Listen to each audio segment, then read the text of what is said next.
देखो मैं तुम्हें कितनी बार समझाया हूँ, मेरी बहन के बारे में ऐसा मत बोला करो, मुझे बिल्कुल अच्छा नहीं लगता। मैं उससे बात करता हूँ ना। हाँ जाओ समझा दो अपनी बहन को और आज ही भगा देना उसे पता नहीं है। अगर गांव वालों को पता चलेगा ना तो क्या सोचेंगे हमारे बारे में। ठीक है, मैं उससे बात करता हूँ।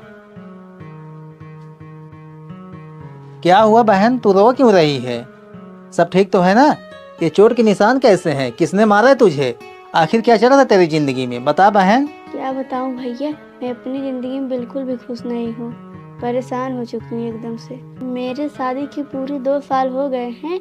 ऐसा कोई भी दिन नहीं गया होगा कि वो लोग मेरे ऊपर हाथ न उठाए होंगे। मुझे एकदम से परेशान कर दिए हैं। मेरी गलती ही क्या थी भैया? मैं सिर्फ वहाँ पे दहेज नहीं लेके गई और हमारी स्थिति भी ऐसी नहीं थी कि उन्हें हम दहेज दे पाएंगे। और उन लोगों ने ही तो कहा था मुझे लड़की चाहिए, दहेज बिल्कुल भी नहीं चाहिए।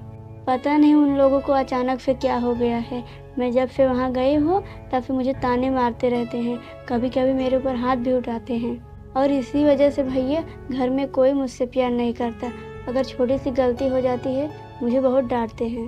भैया मुझे उस घर में दोबारा नहीं जाना है, मैं रह लूँगी ज़िंदगी भर यहाँ पे, मुझे कोई दिक्कत नहीं है। और भैया मैं उन लोगों के साथ बिल्कुल भी नहीं रह सकती और मेरे पति भी मेरा साथ कभी नहीं देते। हमेशा अपने माँ की तरफ से बोलते हैं, मेरे तरफ से कभी नहीं बोलते और मुझे बहुत मारते हैं। बहन तुम्हारे साथ इतना जुल्म हो रहा था, तुमने मुझे बताया तक नहीं?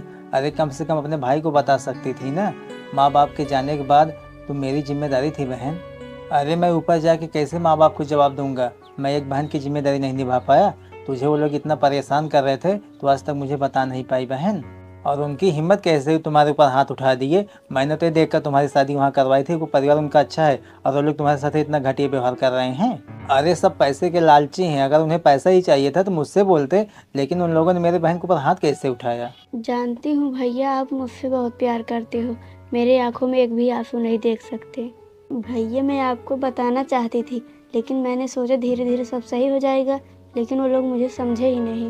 भैया वो लोग मुझे रोज़ धमकी देते हैं, मैं तुझे जान से मार दूंगा, इसीलिए मैं यहाँ पे आ गई। मैं वहाँ कभी नहीं जाऊँगी। बहन तू रोना बंद कर। देख इतना सब कुछ होने के बाद ना तुझे मैं उस नरक में नहीं जाने दूंगा। तेरी भाभी से मैं बात करता हूँ, वो थोड़ा गुस्से वाली है लेकिन दिल की बुरी नहीं है। मैं तेरी दूसरी शादी करवा सकता हूँ, मुझे समाज का बिल्कुल डर नहीं है। समाज से ज़्यादा ना तेरी खुशी जरूरी है मेरे लिए। मुझसे बात करने की कोई ज़रूरत नहीं, मैंने आपकी सारी बातें सुन ली हैं। दीदी हो सके तो मुझे माफ़ कर दो। दीदी आपको मैंने कितना गलत समझा, क्या कुछ नहीं सुना दिया आपको? अरे मैं एक औरत होकर एक औरत के दर्द नहीं समझ पाई। अगर आपको उस घर में नहीं जाना है तो मत जाओ, तुम हमारे लिए बोझ नहीं हो। आप इस घर की छोटी बेटी